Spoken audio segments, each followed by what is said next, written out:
La unidad, el tema de la unidad se titula ¿Cómo vivir una vida mejor? Ese es el tema que hemos estado tratando durante estas clases. ¿Cómo vivir una vida mejor? Y habíamos dicho que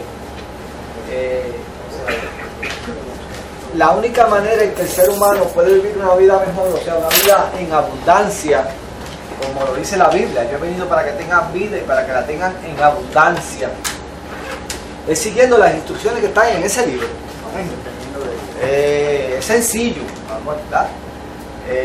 Si hacemos las cosas que están en ese libro, pues nos va a ir bien. Vamos a vivir una calidad de vida, vamos a disfrutar la vida que tenemos y vamos a estar en contacto, en una relación íntima con Dios. Que para eso fue que fuimos creados. Fuimos creados precisamente con eso. Cuando el ser humano hace otra cosa, pues está falto de. Siempre hay una deficiencia. Y entonces hay que comienzan a reflejarse pues esas conductas, esos comportamientos que no son los más deseados. Por lo tanto, tenemos que entonces enfocarnos en lo que nos dice la Biblia, porque es el Creador el que nos está diciendo, mira, tienes que hacer estas cosas para que te vaya bien. Y ese es el título de la unidad. Vamos a algunos consejos que ese libro nos da para que nosotros pues vayamos amoldando nuestra vida conforme al consejo de Dios. Por lo tanto, en la primera clase habíamos hablado, en las primeras dos clases habíamos hablado de cómo nosotros debemos comportarnos o debemos conducirnos de acuerdo a cómo va cambiando nuestras etapas a lo largo de nuestra vida, ¿verdad? Cuando éramos solteros, cuál debía ser nuestra prioridad. Cuando nos casáramos, cuál iba a ser nuestra prioridad, ¿verdad? Si nos tocaba el momento de vivir, ser padres o madres solteras, pues también cómo debemos comportarnos, cómo debemos comportarnos con nuestros padres cuando nuestros padres sean ancianos, cómo debemos comportarnos cuando nosotros seamos ancianos, ¿verdad? Todas esas cosas las tocamos en esas dos primeras clases. Luego la semana pasada trabajamos con el tema de la finanza, cómo nosotros deberíamos tratar o manejar nuestras finanzas, ¿verdad? Y hablamos de muchos temas la semana pasada cuando hablamos de la finanza. En esta ocasión vamos a estar hablando sobre las crisis, o sea, cómo nosotros debemos manejar nuestras crisis. Y cuando hablamos de crisis, lo primero que tenemos que hacer es, cuando vamos a hablar de crisis, lo primero que tenemos que hacer es definir qué es lo que usted entiende como crisis. ¿Verdad? Creo que deberíamos definir lo que es crisis, ¿verdad?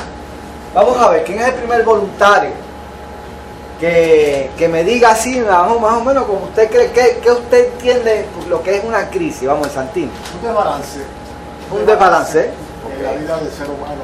Un desbalance en la vida del ser humano. Una circunstancia, un problema que uno está impotente para resolver, o no lo puede resolver con las herramientas normales. Un evento, una circunstancia a las cuales nosotros de momento los tenemos que enfrentar, en los cuales nos encontramos, no nos encontramos preparados para poder enfrentar. Crisis en la dimensión humana nos encontramos impotentes para resolver ese problema. De acuerdo a nuestra, o por lo menos creemos que somos impotentes. Ajá. Crisis es el punto máximo que llega a un problema. El punto culminante, el clímax de un problema. Ajá. Cuando tenemos que hacer una decisión y tenemos que tomar cuál camino hacer, ahí es el momento que por dónde me voy. Okay, es un momento de decisión, un momento decisivo, ¿verdad? Un momento decisivo. ¿Verdad? ¿Qué más? Vamos a ver. ¿Qué más? La crisis no tiene que ser necesariamente de uno, puede ser la crisis de otro que uno tiene que resolver. Bueno, tanto puede ser, no solamente sea de uno, puede ser de algo cerca de uno, ¿verdad? Que uno tiene que te va a afectar. ¿Quién más puede aportar algo más? Fíjate que depende de la vulnerabilidad. ¿Cuál es vulnerable la persona? Las personas que tienen, digamos, poca tolerancia, porque tienen unas situaciones emocionales del ser. Hay unas personas que llegan más temprano a la crisis que otras. Entonces, cualquier llamada telefónica, cualquier comentario, cualquier situación, pues es el detonante. Ok. Están más expuestos a caer en crisis que otras. Pues porque no están... No, pero no necesariamente es mecha corta. Porque mecha corta es cuando tú disparas. O sea, lo que dice es que está expuesto a caer en crisis de una forma frecuente, pues porque no encuentra las herramientas adecuadas para enfrentar. Yo tengo aquí algunas definiciones que por eso que la mandé a buscar. Situación Ajá. Situación adversa a todo bienestar. ¿Ah? Lo adverso a lo bienestar, porque si tú estás bien no tienes crisis, pero si tienes crisis hay otra cosa. Okay, vamos a leer algunas definiciones de crisis que yo encontré en internet. La primera dice: una crisis es un cambio brusco o una modificación importante en el desarrollo de algún suceso, y esta puede ser tanto física como simbólica. Y aquí hay unas palabritas que tenemos que empezar a escoger. Cambio brusco, modificación importante, ¿ok? Con relación a algún suceso, como mencionó Juan. Hay otra definición que dice: crisis es una coyuntura de cambio. Vuelve y se repite la palabra cambio. Cambios en cualquier aspecto de una realidad organizada. Y aquí viene otra palabrita que es muy importante: una realidad organizada, pero inestable, sujeta a ¿qué? A evolución, o sea, cambio, a modificación. Dice aquí, especialmente la crisis de una estructura. O sea, cuando usted tiene algo ya estructurado, cuando usted tiene algo organizado, usted tiene un patrón y cambian ese patrón, usted pues puede caer en crisis. Porque usted está acostumbrado a vivir de una manera. ¿Ok? Hay otra definición que dice: se define como crisis un momento de ruptura en el funcionamiento de un sistema. Es un momento de ruptura en el funcionamiento de un sistema. Una guerra. Usted tiene un sistema, usted tiene un sistema organizado. De momento hay una ruptura en ese sistema, hay una ruptura en esa estructura, en esa organización, hay una crisis. Porque el sistema está funcionando como usted quiere, pero de momento sucede algo y ya hay que entonces hacer cambios que usted no esperaba hacerlo, ¿verdad? Y me gusta esta última, dice aquí: la palabra crisis viene del griego crisis, y este es el verbo krinein, que significa separar o decidir. Fíjense, significa separar o decidir. También los chinos tienen su propia definición al respecto, y para ellos la palabra crisis tiene dos significados. Y escuche bien, para los chinos la palabra crisis tiene dos significados: peligro y oportunidad. Esa me gusta más. Esa es la que más me Peligro y oportunidad. Dice aquí: por esta razón podemos decir que la crisis es un momento de cambio o ruptura para tomar una decisión sobre cuál camino escoger: el camino del peligro o el camino de la oportunidad. Por eso es que esa es la anécdota de la vaca. ¿Cuál es la anécdota de la vaca? La anécdota de la vaca era la vaca que mantenía a la familia, y aquel le dijo: tira la vaca por el barranco. Y no, yo no voy a hacer eso, tirarle la vaca por el barranco. Mataron la vaca. Entonces cuando vinieron después de los 3 años, vieron aquella finca grande, sembrada y todo, porque lo único que sabían hacer era mantenerse con la leche de la vaca. Exacto. Cuando aquel le mató la vaca, pues el hombre pudo hacer otras cosas. Entonces la crisis te abre puertas. Eso es lo que el proverbio chino dice. Hay un escrito de Einstein que habla sobre la crisis. Yo no te hice. Sí, y dice que la crisis, si se enfrenta de una manera positiva, ocurre lo que dice Joel. Es la mejor Es para que tú hagas cambios, tú hagas alteraciones, tú hagas esto. O sea, vemos las crisis, vemos o escuchamos la palabra crisis y rápido nos viene con algo negativo. Es peyorativo. Y le aplicamos algo negativo, algo que va a suceder malo. Y no necesariamente es así. No necesariamente es así. Una crisis puede causar algo positivo en nuestra vida. Ajá. Me estoy acordando de la crisis de Elías. Ajá. Cuando tuvo aquella gran batalla con los 450 sacerdotes y vino una mujer a amedrentarlo y se salió cogiendo y cayó en una crisis que no hubo quien lo sacara. En una depresión. Yo me estaba acordando de una colectiva, la de Boston, recientemente. Sí, también. El pastor también cae en crisis de vez en cuando. Tuvo una semana paralizada. Ok. Si alguien me busca Eclesiastés capítulo 3, vamos a leer Eclesiastés capítulo 3, algunos versículos, porque Eclesiastés, que está detrás del proverbio, Todo tiene su tiempo. alguien que puede leer hasta el 8, del 1 al 8. ¿Tú lo tienes? Sí, Léelo. ¿El 8 es qué? Eclesiastés capítulo 3 del 1 al 8, vamos a ver. Israel lo va a leer. Todo tiene su tiempo y todo lo que se quiere debajo del cielo tiene su hora. Tiempo de nacer y tiempo de morir. Tiempo de plantar y tiempo de arrancar lo plantado. Tiempo de matar, tiempo de curar, tiempo de destruir y tiempo de edificar. Tiempo de llorar y tiempo de reír. Tiempo de endechar y tiempo de bailar. Tiempo de esparcir piedras y tiempo de untar piedras. Tiempo de abrazar y tiempo de abstenerse de abrazar. Tiempo de buscar y tiempo de perder. Tiempo de guardar y tiempo de desechar. Tiempo de romper y tiempo de coser. Tiempo de callar y tiempo de hablar. Tiempo de amar y tiempo de aborrecer. Tiempo de guerra y tiempo de paz. Ok. Cuando usted lee estos versículos, ¿qué es lo primero que le viene a la mente?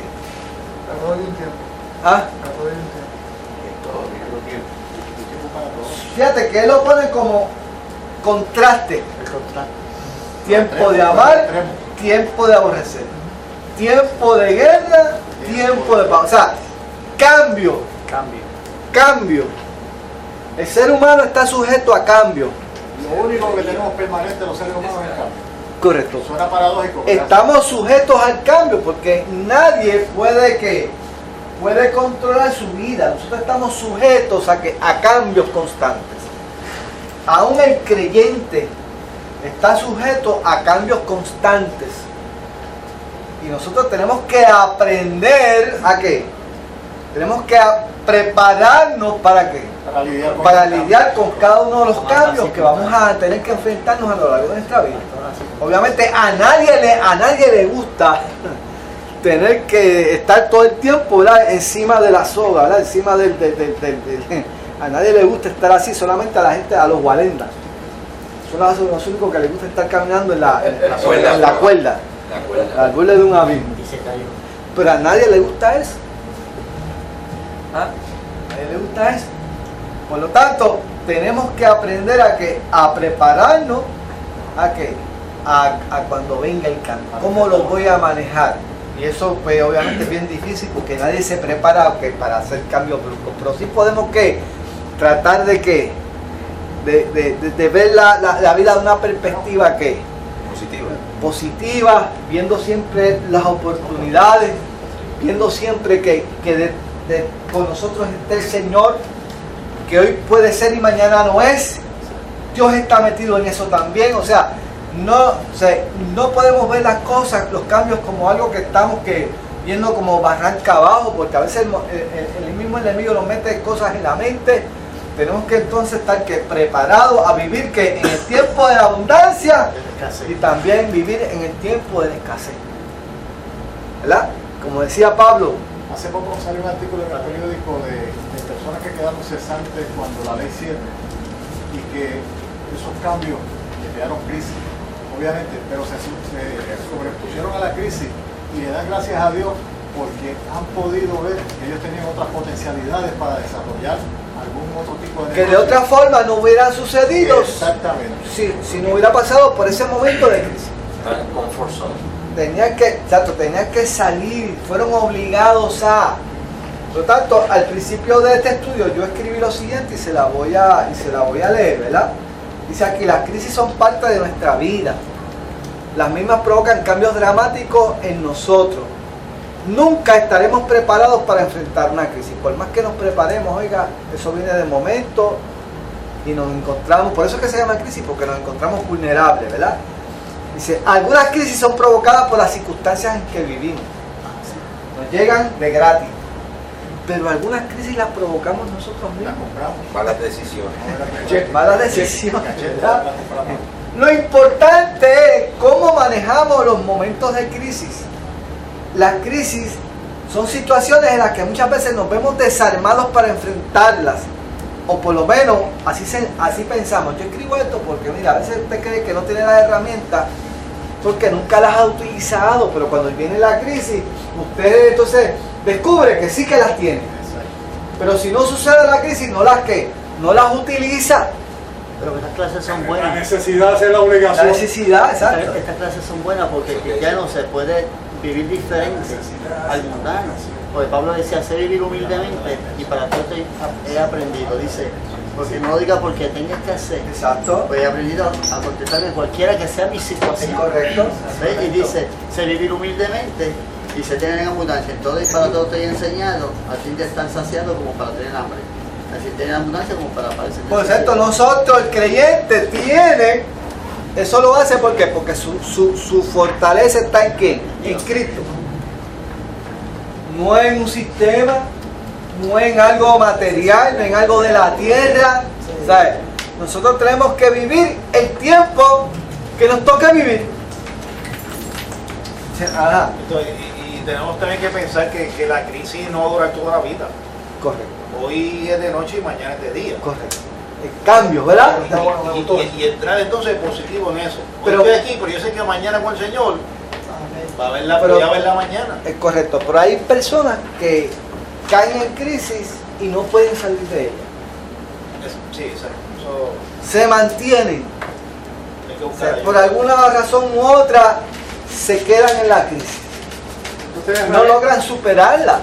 Porque no tienen herramientas para Por eso poder- mismo, por no eso. tienen no pueden discernir las herramientas que pueden tener. Correcto. Y muchas veces vienen, toman decisiones que erróneas. como erróneas.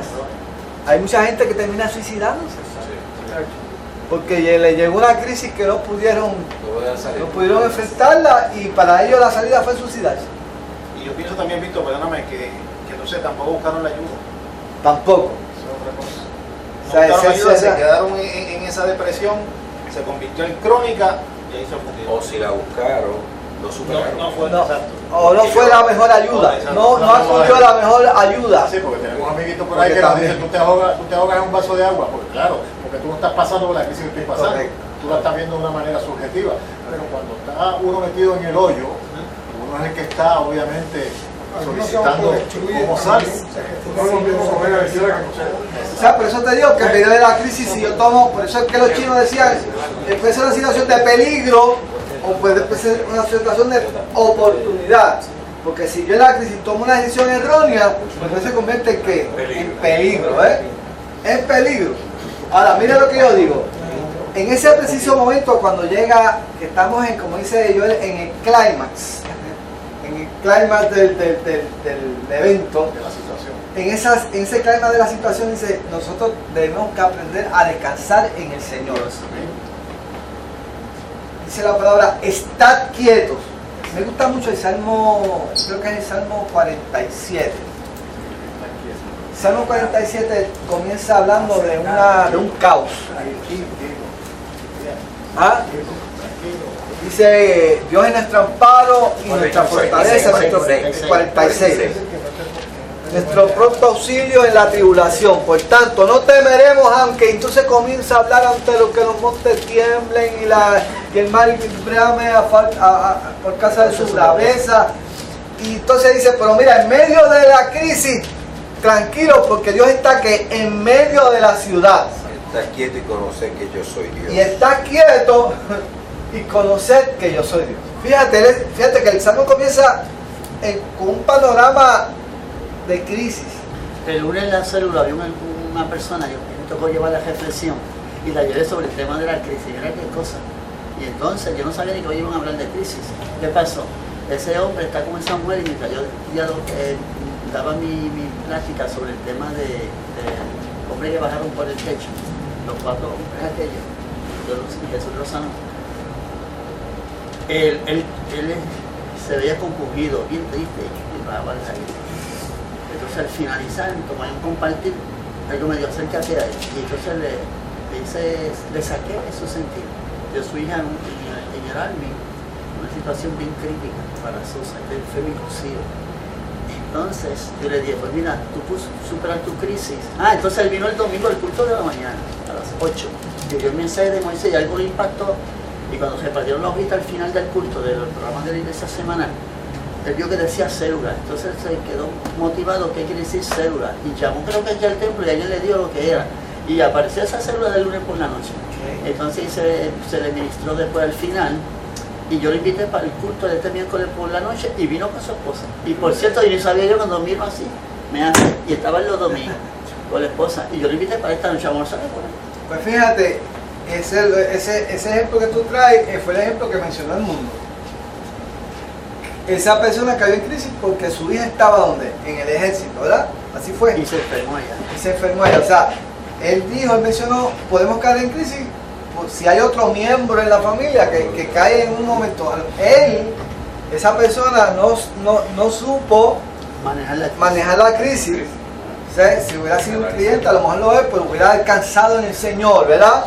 Señor, tú tienes promesas, tú vas a cuidar de mi hija en aquel lugar.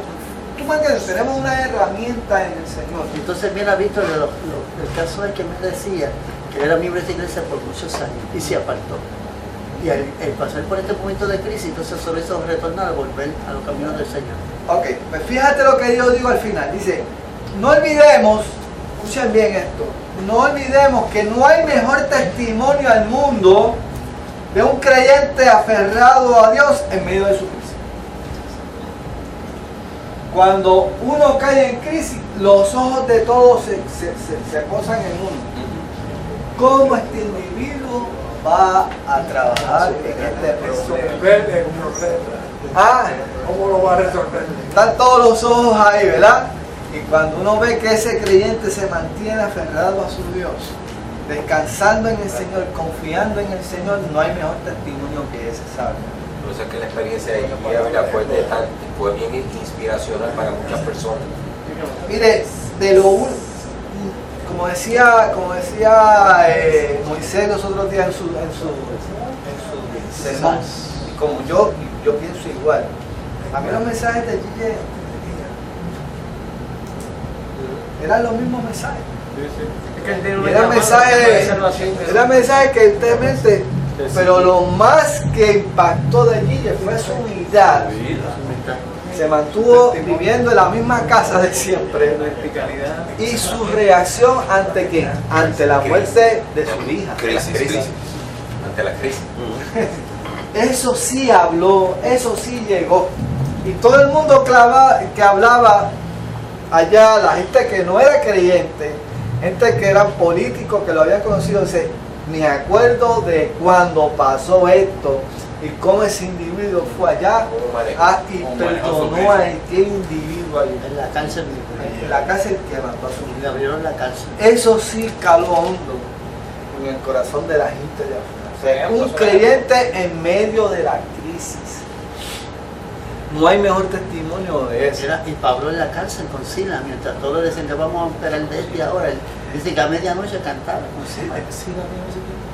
Y la otra oportunidad que ofrece la crisis es cuando la iglesia que el cuerpo de Cristo puede identificarse con ese miembro que tiene crisis. El cuerpo se une alrededor de ese miembro, como hacen los glóbulos blancos cuando hay una infección, ¿verdad? Los glóbulos blancos que se concentran alrededor de de ese pedacito que Ese está foco de sufriendo ese foco. crisis, y lo fortalecen, ¿verdad?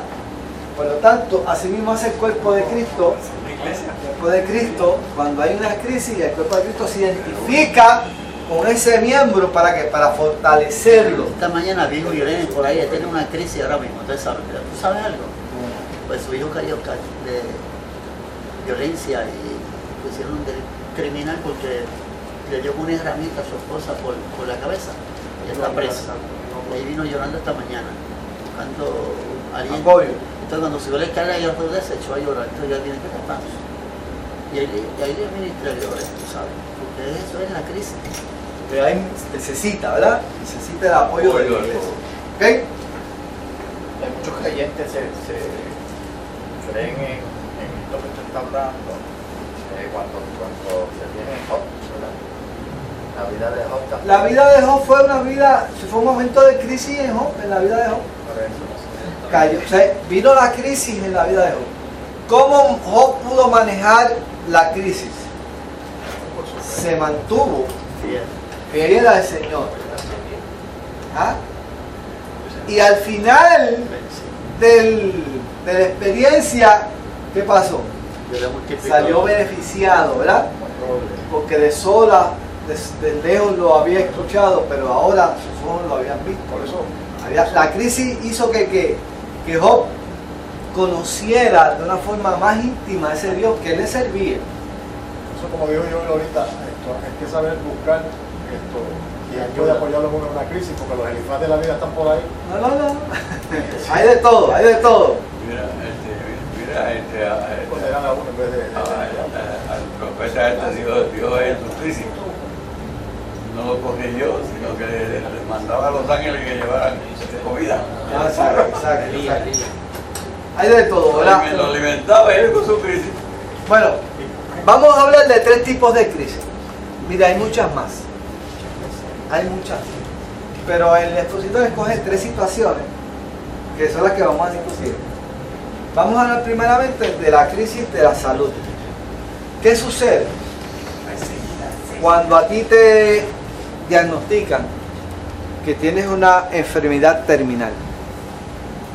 Te duele un poco la cabeza, tú dices, pero déjame ir al doctor para ver lo que tengo, porque se ve que no se me quita, ni tomé los Tylenol y no se me quita el dolor. ¿Cómo no quita el dolor? Y le hacen una radiografía y dice, usted tiene pulmón en la cabeza. ¿Por qué a mí? Y entonces comienzan las preguntas. ¿Y por qué a mí? Esa es la pregunta natural primero. Cristiano como yo, 100%, muchachos. Entonces comienza la... Entonces fíjate cómo comienza a evolucionar la cosa. Comienza uno entonces, ¿por qué a mí? Y entonces comienzan las preguntas a Dios, cuestionar a Dios. Tanto que yo trabajo Entonces, aquí, de una crisis de salud, terminamos en una crisis espiritual.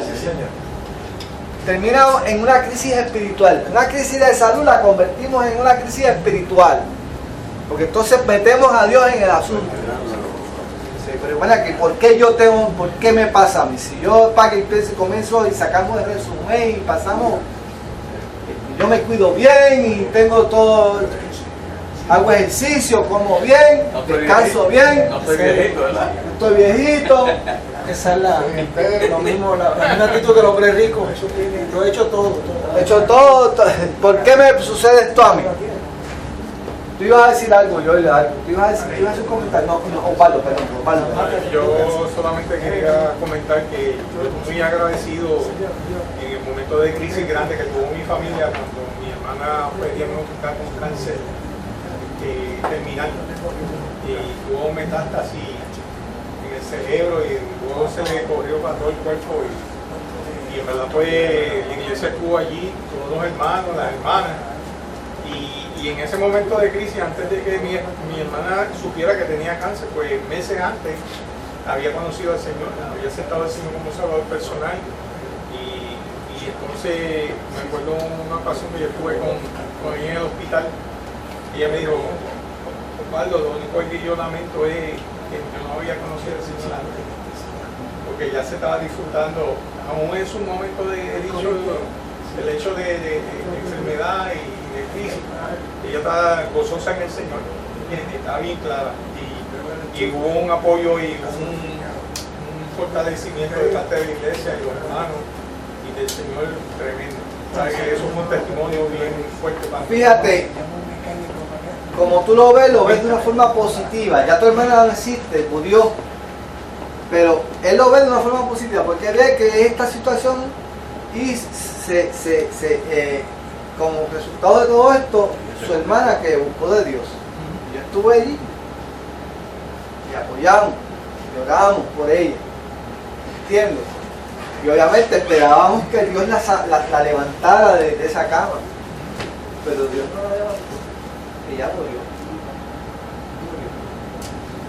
Pero vamos a caer en una crisis espiritual, le vamos a cuestionar por qué Dios no la levantó. Esa fue una crisis pasada. Oiga, sucedió algo mucho mayor, Dios la levantó. Ella estaba muerta y ahora vive. O sea, vemos las cosas, a veces vemos las cosas a través del lente terrenal y no vemos las cosas a través del lente celestial, a través del lente divino. Salvada por una crisis. Y a veces vemos que nuestro cuerpo se va a enfermar. Nosotros vivimos en un mundo contaminado. El aire está contaminado. Las comidas están contaminadas, llenas de preservativos. ¿Ah? La forma en que vivimos, el estrés diario, todo eso, la falta de descanso, todo eso ayuda a que usted se enferme. Y a medida que usted vaya entrando en años, pues es normal que su cuerpo se vaya deteriorando y usted lo tiene que entender. Unos mueren y otros nacen. Eso es completamente normal. Nos vamos a morir. Nos vamos a enfermar. Desde que nacemos estamos por morir. Por lo tanto, tenemos que entender que tenemos que sobrepasar que a nadie le gusta estar enfermo. A nadie le gusta estar enfermo. Pero cuando ustedes le anuncian una enfermedad, oiga, hay un momento de cambio. ¿Por qué? Porque cuando usted le diagnostican que tiene un tumor en la cabeza, siguiendo el ejemplo, ¿qué es lo primero que va a ocurrir? El testimonio del miércoles de la noche en la oración, aquel hermano que subió con un nene al cuerpo. ¿Qué le pasó? Tenía el hígado. Y le dijeron que podía tener 5 meses. Exacto. Pero al mes siguiente yo probé yo el hígado. Y daba el testimonio. Sí. Tuvo un accidente hace poco y el nene tomó el celular y llamó a su mamá. Pero no siempre pasa eso. Pero estaba en una crisis. Pero no siempre pasa eso. ¿Verdad? Yo creo que el caso de mi papá fue más o menos similar. Papi iba al médico porque le salieron como unas llaguitas aquí, no sé de por ahí, fue al médico, el médico solo tiene cáncer. Entonces viene la cuestión de ¿por qué yo? Porque viene entonces Si lo yo que ocurre es el cuestionamiento. yo lo que le he hecho bien a la gente, o sea, yo tipo bueno, familiar, trabajador, ¿por qué a mí? Entonces uno dice, ¿por qué a mi papá? ¿Sabes? Uno piensa... O sea, no solamente él, sino toda la familia. Sí, porque el papi murió hace como 20 años. Pero entonces, el día antes de morir, cuando el médico nos reúne y dice, mira, él ya de esta semana no va a pasar. Ya los arreglos funerales, y sé yo, de esta semana no va a pasar. El día antes de morir, él aceptó a Cristo. Eso fue un miércoles. Aceptó a Cristo como Salvador y el jueves murió. ¿Me entiendes? Había un propósito, claro, que es salvar. Pasó de muerte a vida. Y entonces a veces no vamos muchas veces a entender por qué Dios hace las cosas. Que aunque parecen mal, es para nuestro bien. Y a Dios no se le debe preguntar por qué, sino para qué. Exacto. Y hay uno... ¿Sabes que esas cosas uno no las entiende? No, por eso. Esas cosas en el medio del proceso, uno es No la se familia, no Por eso es que entonces tenemos que tener las herramientas, ahí. estar preparados, porque ¿qué sucede? te diagnostican una enfermedad terminal. Viene entonces la etapa del cuestionamiento, le metemos entonces el problema espiritual encima de eso. Le metemos el problema espiritual. Y entonces viene entonces, eso trae otra crisis. Trae como resultado la crisis económica. Porque entonces, ¿quién va a llevar el sustento a la casa? ¿Ah? ¿Cómo vamos a traer el sustento? O sea, que se transversa todo. Porque la estructura estaba ¿qué? El sistema estaba funcionando, pero surgió algo que conmueve, que conmueve todo el sistema. Entonces ahí es que el creyente tiene que decir, ¿cuál es mi cimiento? ¿Qué es lo que realmente me sostiene? Oiga, a veces las crisis nos ayudan a que nuestro cimiento se ponga realmente en el Señor. Víctor, yo estaba dando una casa esta semana y el esposo no está. Y la señora me dice, ahora yo estoy sola, yo sé lo que es la vida. Ya yo sé ir al banco, sé trabajar mis finanzas, sé ir a donde se pague el agua, la luz, sé ir a hacer la compra, con mi estilo de vida, cambio. En medio de su crisis no se dejó porque el esposo no está o desapareció. Ella no tuvo ya las pastillas, el psicólogo, dice, yo mismo, y en la iglesia, esta es mi fuente. Superan la crisis. Ok, hay dos versículos que están en la Biblia, y la Biblia nos da obviamente unas promesas, ¿verdad? Hay unas promesas. Si usted busca Isaías 53, 4 y 5, busque Isaías 53, 4 y 5, y otro que me vaya buscando Santiago 5, 14 al 16. Dos textos bíblicos que nos hablan acerca de promesas en el Señor cuando enfermamos. Eso no le garantiza a usted que Dios le va a sanar. Ahí hay una promesa. ¿Entiendes? Dice la versión internacional, eso lo aprendemos. Isaías 53. Vamos a esperar que él lea la versión internacional y tú vas a leer la Reina Valera. Estoy en la Reina Valera internacional. Ah, que ya está. ¿Quién ha creído a nuestro mensaje? No, pero léete el 4 y el 5. 4 y 5. 53, 4, 5.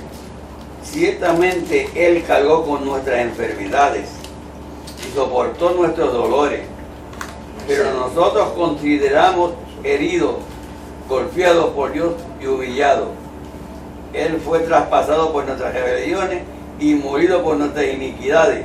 Sobre Él recayó el castigo, preso de nuestra paz, y gracias a Dios, a sus heridas fuimos sanados. Ok. Cuando usted lee ese versículo, ¿qué dice ese versículo? Llevo cautivo nuestra enfermedad. Quejar por cualquier tipo de enfermedad que tú tengas, porque nuestro Señor padeció por eso. Padeció cosas peores. Y pasó cosas peores. Y que no le tocaban. Que el Señor tuvo su crisis tremenda. Dice que Él llevó nuestros dolores. Que nuestros dolores fueron sobre Él. Él experimentó nuestro dolor. Él experimentó nuestra enfermedad. Es una llaga. Por lo tanto, Y eso no había sucedido todavía. por lo tanto, ¿qué sucede? Él se puede identificar Con nosotros. contigo cuando estés en medio de ¿qué? De tu enfermedad, en medio de tu cáncer, en medio de tu leucemia, en medio de tu diabetes, en medio de lo que sea. O sea, Él sabe, Él conoce exactamente por lo que tú estás pasando. Porque la peor crisis en ese caso es, yo veo que no lo merecía, y es como que tú que hagas algo y que yo lo tenga que pagar.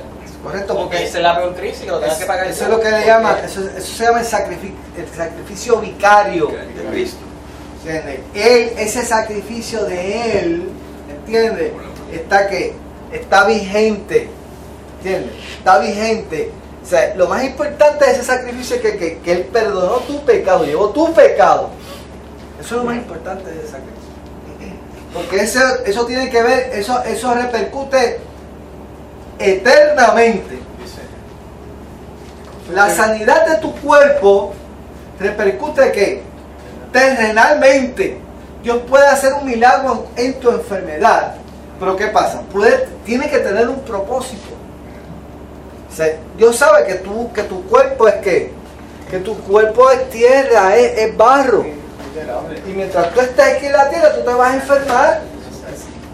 Dios lo sabe y te vas a morir. El 23 dice que el Salmo, aunque ande en valle de sombras de muerte, porque esa es la promesa de Isaías 53, que él experimentó eso. Si no todo el mundo fuese, si todos los creyentes iban a ser sanos de su enfermedad, todo el mundo fuese creyente. Y si nadie se muere, los que tienen funeraria no pueden vivir. Tienes que ser mecánico. Mi esperanza en esto, mi esperanza en el Señor, la diferencia que tiene un creyente de un no creyente es que Dios exactamente conoce cuál es tu enfermedad y Él sabe cómo tú te sientes en medio de la enfermedad.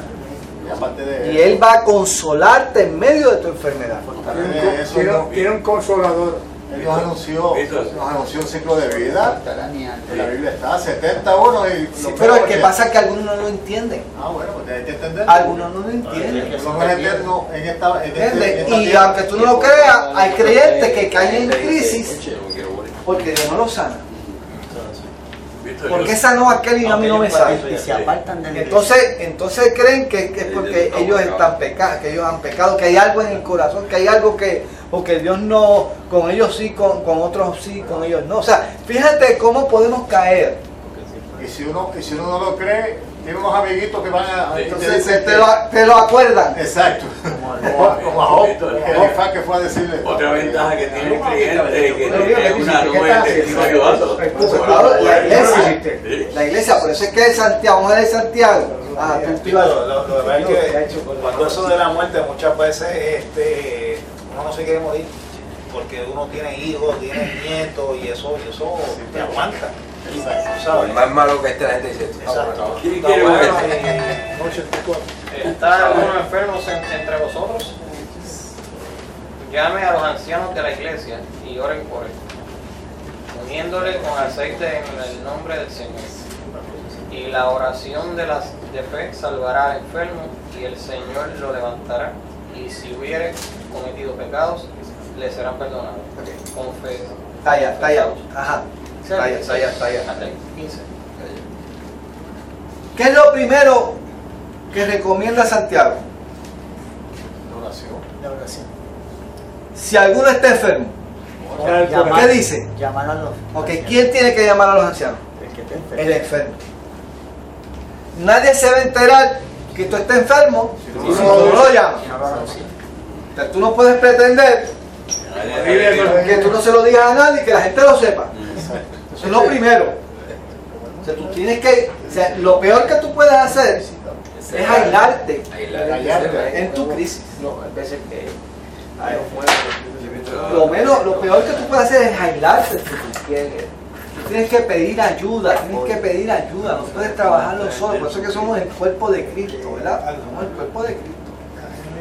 Por lo tanto, llame a los ancianos. O sea, cuando habla llama a los ancianos, está hablando de quién. No vas a llamar a Juan de los Palotes. Vas a llamar personas que tú sabes, ¿entiendes? Que te pueden dar una ayuda, que te van a hablar que positivo, que te van a levantar el ánimo. Hay que saber escoger. ¿Ok? No gente que te va a tratar de buscar por qué tú estás enfermo. Sí, porque hay gente que empieza a buscar, pero ven acá y vamos a chequear bien contigo. ¿Verdad que tú buscaste tú? Y comienzan a preguntar, ¿y qué tú hiciste? ¿Pasó algo? Y es que, chico, lo que pasa es que tú también tienes unas cositas que tú no has cambiado. Y ustedes comienzan a bregar contigo, tú sabes. Son los jueces. ¿Entiendes? Empiezan a hacer el papel del Espíritu Santo. Exacto. Porque tú sabes que tú te lo buscaste. Tú empiezas que tú te lo buscaste. Tú sabes, ellos quieren... Tienes que buscar gente realmente, tú sabes que ¿verdad? Que breguen de esa forma. Entonces, ¿qué sucede? Hay unas instrucciones, ¿verdad? Hay unas instrucciones, ¿verdad?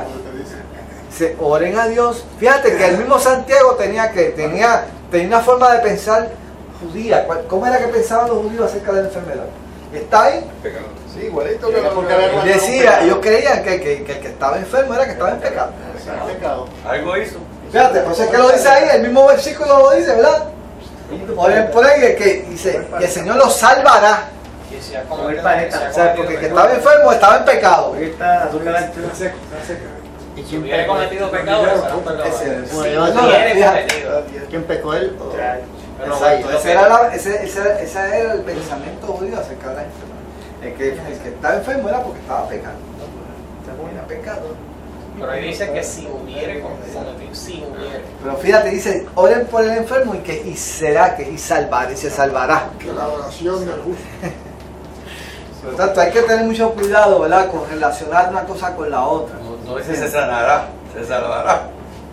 O sea, por eso es que tenemos que trabajar bien con esto. Tú no puedes presuponer que una persona esté enferma porque haya hecho algo malo. No necesariamente. No necesariamente es así. A veces le cae encima. Hay que tener mucho cuidado con esto, ¿verdad? Porque podemos caer en otro tipo de crisis, sabiendo, ¿verdad?, si se un diagnosticado con una enfermedad terminal. Y hay gente que se le va a llevar la ayuda y sabiendo que están en esa crisis, que necesitando la ayuda, la rechazan. Porque no saben enfrentar la crisis, entonces se rebelan, no quieren ayuda de nadie, se aíslan, se caen en una crisis que emocional, una crisis emocional. Menopáusico de aquí. Una crisis con los aires. Yo quisiera mencionar el testimonio del hermano Albert, que todos lo conocemos. Sí, porque está pasando por una crisis, ¿verdad? Que como todos sabemos, él tiene una condición de cáncer y está en tratamiento. Yo he ido por la casa varias veces ya a verlo, a compartir con él y demás. Y ahí es admirable la actitud que tiene. Ese hombre yo lo único que puedo decir que de verdad que el Señor está obrando de una manera extraordinaria en la vida de él, porque y en la vida de la familia, ¿sabes? Tú vas a compartir con ella, ministrar y terminas ministrando tal. En verdad tú no vas a ministrar nada porque el testimonio de él y la forma en que él se goza todo lo que está pasando. Hemos manejado. Sí. O sea, y está trabajando con, o sea, esa circunstancia, ese proceso está influyendo en el hermano y en su papá. Sí. En todos sus hermanos. Mira, Dios sabe cómo trabajar. Y yo le digo al Señor, si así que tú le vas a hablar a mi familia, pues gloria a Dios, echa para adelante. Si usted tiene que estar dispuesto, porque la salvación de su familia va primero que su vida. Si total, vamos a dar 70 años, 70, 80 años. Si la voluntad del Señor que Él utilice todo esto para que mi familia se sabe que eche para adelante. Eso es mucho más importante que lo otro, ¿verdad que sí? Tenemos que verlo de esa forma, hermano, tenemos que verlo de esa forma. ¿Cuál es la segunda crisis que podemos discutir? La crisis económica. ¿Qué pasa cuando a ti te dicen, bueno, mi hermano, el lunes no vuelve a acabó el evento? Tenemos que prescindir de gente. Esa crisis. Hay que cortar el presupuesto. Tenemos que reducir gastos. Y tenemos que bajarte las horas a la mitad, 20 horas. Yo creo que ahí la crisis cae en el momento. Esa crisis Que ahí en el momento, cuando te dicen ya esto se acabó. Y ahí el amor se pierde un poquito. Oye, ¿por qué a mí no a él? No, y ese es el problema, fíjate. Ese es el verdadero problema de nosotros. Tú como creyente van a donde ti y hay que suspender de los 40 empleados que hay en la compañía, se van 20. 20 cristianos. O hay que bajarle las horas a esos 20. Tú estás en esos 20. Tú eres el único creyente. Pero tú te bajaron las horas a 20 horas. ¿Y qué es lo primero que va a pasar? Que tú dices que vienen en los comentarios. Que por qué no se la quitan al impío. ¿Por qué le sacaron a aquel y por qué a mí que sí? nunca Entonces comienza la gente dice que si me tiene bien, entonces comienza todo el mundo a hablar.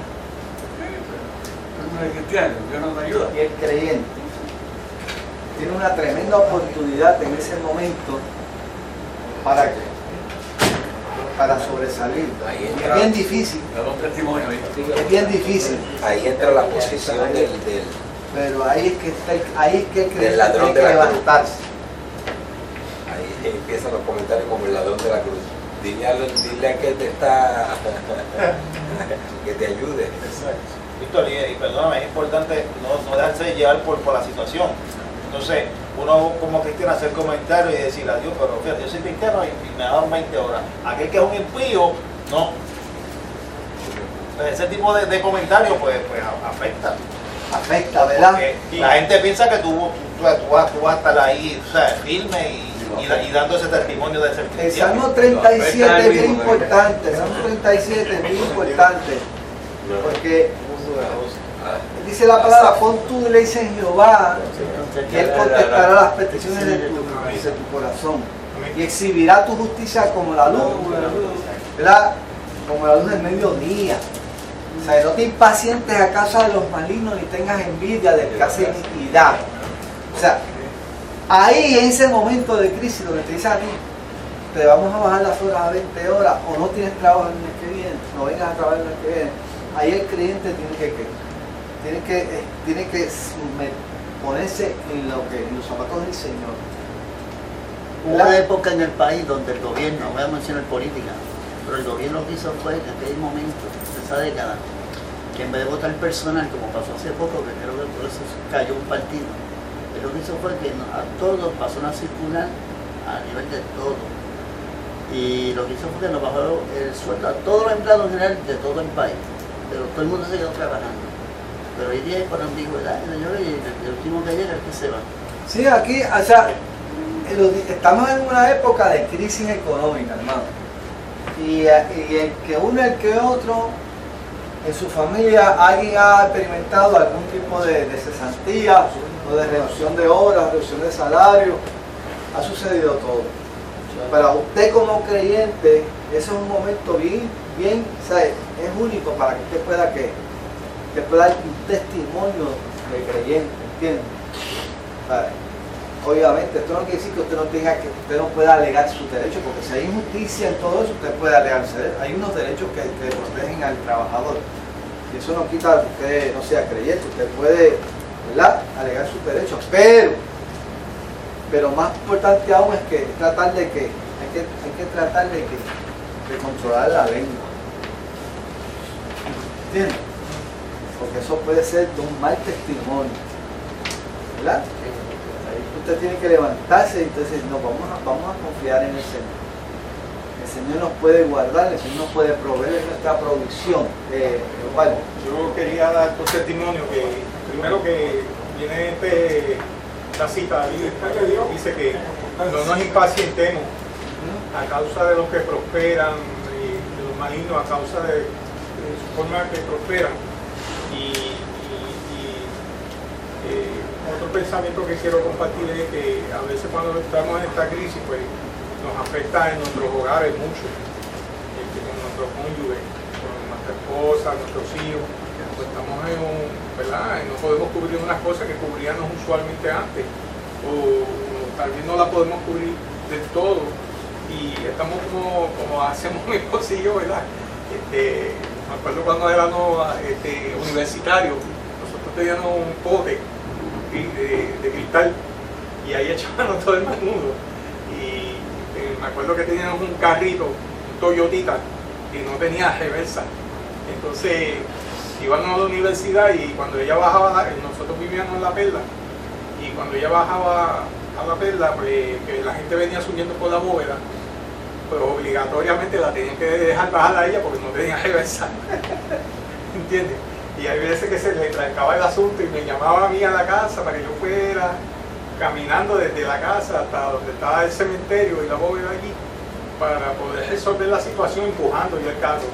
Entonces, pienso que estas crisis y estas situaciones económicas, como esa de que a veces tenemos que guardar chavitos en un potecito y con eso compramos la leche y el azúcar y el pan y el café, ¿entiendes? Recordarnos de dónde Dios nos sacó y de dónde Dios nos trajo y y que hemos tenido momentos de abundancia, pero que si tenemos momentos de escasez, pues aprendamos a estar contentos según cualquiera sea nuestra situación, como ya nuestro hermano Pablo nos ha hablado también, ¿verdad? Nos ha compartido que él era así, no importaba la circunstancia, pues él estaba dispuesto a estar contento, cualquiera fuera la situación. Y lo otro es que, pues, que ahora mismo, con todo lo que está pasando económicamente en nuestro país y las situaciones, a mí mucha gente se me ha acercado y me dice, oye, ¿cómo va tu proyecto? Y yo digo, está en las manos del Señor. ¿Sabes? Yo tengo que decírselo así bien sencillamente, porque realmente, si yo les dijera, hermano, cómo Dios ha hecho provisión a mi vida y a mi familia en este tiempo de escasez, ha sido algo maravilloso, ¿me entiendes? Yo no lo sé cómo explicarlo, pero Dios siempre me ha cubierto. Y no es que tengo abundancia, pero siempre Dios está proveyendo y sobre todo, más que nada, la paz. O sea, yo tengo una paz increíble, mi esposa, mi familia, todo, ¿sabes? Estamos gozosos en el Señor, estamos enfocados en lo que es todo lo que es el Señor. Y gracias a Dios por la crisis, que nos ha mantenido más unidos y más enfocados en el Señor y más cimentados en el Señor. Vamos a buscar Proverbios 30, 7 a 9. Proverbios 30, 7 a 9. Y entonces leemos a Pablo. Filipenses 4. Proverbios 30. Sí, 30, 7 a 9. Dos cosas te he demandado. No me las niegues antes que muera. Vanidad y palabra mentirosa aparta de mí. No me des pobreza ni riquezas. Manténme del pan necesario. No sea que me sacie y te niegue y diga, ¿quién es Jehová?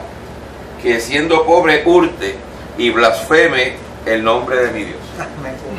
Qué lindo, ¿verdad? A mí me encanta. Lo necesario.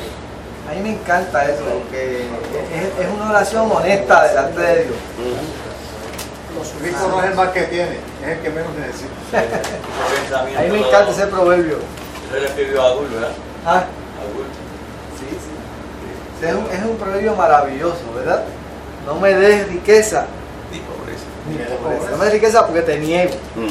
¿Ah? Me olvido. No me des- Pobreza porque puedo caer en el pecado. Exacto, o sea, Lo necesario. mánteme el pan necesario. Fíjense que Pablo en Filipenses 4, ¿quién lo lee? 11 al 13, vamos a ver, ¿quién lo tiene por ahí? Filipenses 4, 11 al 13, ¿quién lo tiene por ahí? Vamos a ver. Filipenses 4, 11 al 13. Vamos a ver. ¿Quién lo tiene? Alguien rápido. ¿Tú lo tienes? Léelo, José. Bueno, lea ahora y yo leí ahorita. José, vamos. No se lee. No lo digo. No lo digo porque tenga escasez. No lo digo porque tengo escasez, pues he aprendido a contentarme, cualquiera que sea mi situación. Sé vivir humildemente y sé tener abundancia. En todo y por todo estoy enseñado, así para estar saciado como para tener hambre, así para tener abundancia como para padecer necesidad. Todo lo puedo en Cristo que me fortalece. Fíjate que interesante está ese versículo. Dice, no lo digo porque tenga escasez. Y mira lo que dice Pablo, pues he aprendido a contentarme cualquiera sea mi situación. Yo creo que esa es la clave. A pesar de las ayudas económicas que recibía también de la iglesia, él se dedicaba a hacer tiendas. Él dice, mi fuente de gozo no es la ofrenda que tú me estás dando. Mi fuente de gozo no es la ofrenda que tú me prometiste y me dejaste y no me la enviaste. Esa no es mi fuente de gozo. Yo he aprendido a contentarme, reciba o no reciba. Exactamente. Sí. Cual sea mi situación. Sí. Y ese yo creo que esa es la clave. Sí. Si hay tiempo de llorar, he aprendido a contentarme cual sea mi situación. Si es tiempo de reír, he aprendido a contentarme cual sea mi Ahora, hay algo clave. Yo siempre creo que después que tú sacas el diezmo y lo que a Dios le pertenece, Él siempre te va a suplir. No necesariamente. Yo creo eso. No necesariamente. O sea, eso es una verdad, pero, o sea, El Señor nos va a dejar pasar por necesidades. Ah, bueno, sí. Porque hay un propósito detrás de eso. Dios es nuestro proveedor, ¿entiendes? Sí. O sea, y nosotros tenemos que, mire, hay gente que está pasando por una necesidad tremenda y le han sido fiel a Dios y están pasando por necesidad, pero en esa persona hay un gozo que usted no lo puede comprender, ¿entiendes? Y en ese sufrimiento y consuelo han aprendido para controlar a otros. Exacto, porque o sea, eso es parte, o sea, parte de la bendición de una crisis es que tú te puedes identificar con cierta situación, que lo vamos a ver ahora, y tú puedes consolar a otro cuando otro caiga en esa crisis, ¿verdad? Por lo tanto, lo que quería decirles a ustedes, que Pablo dice más adelante, pues he sido enseñado, dice, he sido enseñado para vivir ya sea en abundancia o para vivir en escasez. O sea, he sido enseñado. Pablo no lo hace así. Pablo pasó por experiencias negativas y pasó por la escasez y pasó por la abundancia. Y eso lo enseñó, eso lo aprendió Pablo. Están en ambas aguas. ¿Entiendes? Y él descubrió que fuese la escasez o la abundancia, Cristo era el que lo fortalecía. Ahora, vamos a la primera de Corintios para tratar lo que dice mi hermano de Jesús, en el cual Pablo, cuando está hablando a los Corintios, versículo 1,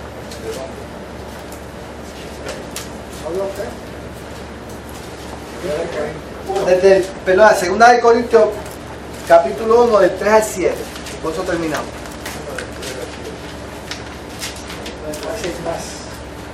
Una de las razones por las cuales nosotros pasamos por crisis es para que nosotros aprendamos a identificarnos con aquellos que están pasando por esa misma crisis. Alabado sea Dios. Sí. Segunda de Corintios 1, 3 al 7 dice, bendito sea Dios, que es mismo. Dale. Es que yo tengo esta... Está bien, no hay problema, léelo. Alabado sea Dios y Padre nuestro Señor Jesucristo, pues Él es el Padre que nos tiene compasión y el Dios que siempre nos consuela. Él nos consuela en todos nuestros sufrimientos, para que nosotros podamos consolar también a los que sufren, dándoles Él el mismo consuelo que Él nos ha dado a nosotros. Porque así como los sufrimientos de Cristo se desbordan sobre nosotros y nosotros sufrimos con Él, así también por medio de Cristo se desborda nuestro consuelo. Pues si nosotros sufrimos, es para que ustedes tengan consuelo y salvación. Y si Dios nos consuela, también es para que ustedes tengan consuelo y puedan soportar con fortaleza los mismos sufrimientos que nosotros padecemos. Tenemos una esperanza firme en cuanto a ustedes, porque nos consta que así como tienen parte de los sufrimientos, también tienen parte en el consuelo. Esta es otra razón, otra oportunidad positiva que se nos ofrece cuando pasamos por el proceso de la consolación. Podemos identificarnos con otra persona que esté pasando por ese mismo que... Miren, no hay persona que se pueda identificar más con alguna necesidad, sino aquella que ha pasado por esa misma necesidad anteriormente. Y Pablo lo expresa de una forma aquí magistral. Dice que él dice, él le da gracias a Dios porque dice, Él es el Dios de toda consolación. O sea, y esa es la clave. O sea, no importa la crisis por la cual tú estés pasando, Dios está aquí consolándote. O sea, hay algo que tú no vas a poder entender. No importa que tú estés en crisis, Dios bendice al dador alegre. Vamos a echarle ahí. Sí, estamos en crisis. Estamos en crisis, pero Dios bendice al dador alegre.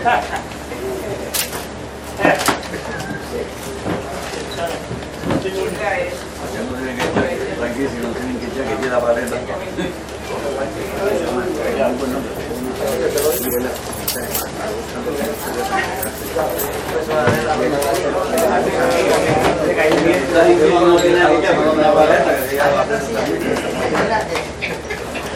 Grecia, ¿eh? Esto me tiene en Grecia, a mí.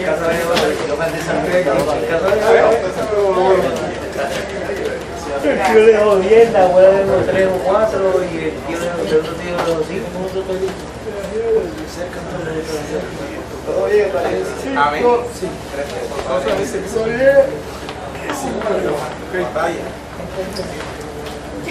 Mire, a veces uno se pregunta, es normal que usted se pregunte cuando usted pasa por una crisis, ¿por qué me pasó esto?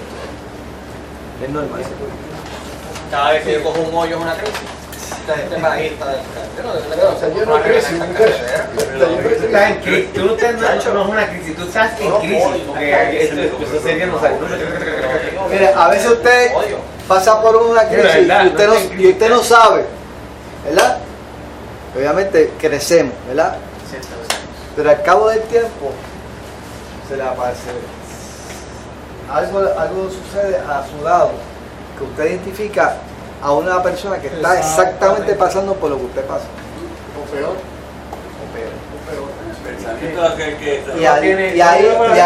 Y en ese momento Dios te da ese discernimiento en la cual tú te puedes acercar a esa persona y con ese consuelo con cual tú fuiste consolado de parte de Dios, con ese consuelo especial de Dios en medio de tu crisis, tú puedes, porque aquí dice, con el consuelo que Dios te da, tú puedes consolar a otros.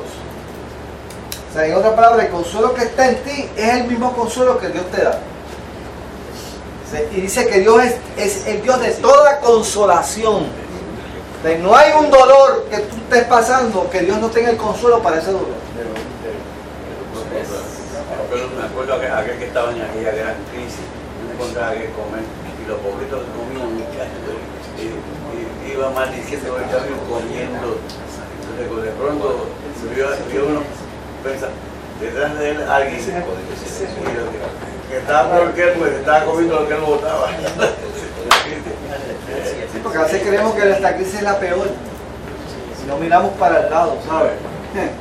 No miramos para el lado. Por lo tanto, voy a terminar de leerlo completo otra vez. Con esto terminamos. Escuchen bien. Porque estos versículos son bien importantes. Bendito sea el Dios y Padre de nuestro Señor Jesucristo, Padre de misericordia y Dios de toda consolación, de toda, el cual, y fíjate que aquí toda se repite, el cual nos consuela en todas nuestras tribulaciones, todas, para que podamos también, hay un propósito, para que podamos también nosotros consolar a los que están en cualquier tribulación, por medio de la consolación con que nosotros somos consolados por Dios. O sea, que eso que te está pasando a ti es una experiencia para que tú puedas consolar a otro que esté pasando por esa misma situación. Y dice aquí, porque de la manera que abundan en nosotros las aflicciones por Cristo, así abunda también por el mismo Cristo nuestra consolación. O sea, tú puedes estar pasando por una aflicción, pero el consuelo sobreabunda por esa aflicción. Dice, pero si somos atribulados, es para que, fíjate lo que estaba pensando Pablo, dice, todo lo que me sucede a mí es porque Dios tiene propósito, porque yo sé que yo lo voy a consolar a ustedes. Fíjate qué clase de pensamiento. Pero si somos atribulados es para vuestra, porque él veía siempre las cosas de una forma positiva. Le sacaba algo provecho. Siempre veía las cosas positivamente. Si esto me está pasando a mí es porque alguien necesita de esto más adelante. Mira el vaso lleno, medio lleno. Míralo de esa forma. Alguien va a necesitar de esto que está pasando, por lo que estoy pasando ahora. Y dice, pero si somos atribulados es para vuestra consolación y salvación, o si somos consolados es para vuestra consolación y salvación, la cual se opera en sufrir las mismas aflicciones que nosotros también padecemos. Mira cómo cierra Pablo.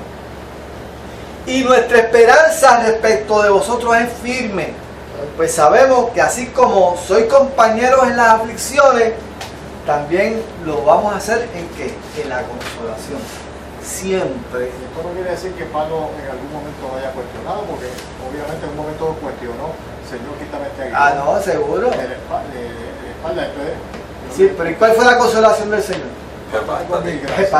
Bástate mi gracia, porque mi poder se perfecciona en la debilidad. Bástate mi gracia, porque mi poder se perfecciona en la debilidad. Gózate, la decía. Eso es así, ¿verdad? Eso es así. Por lo tanto, ¿verdad? Ese es el consejo de Dios. Hablaste de la salud económica y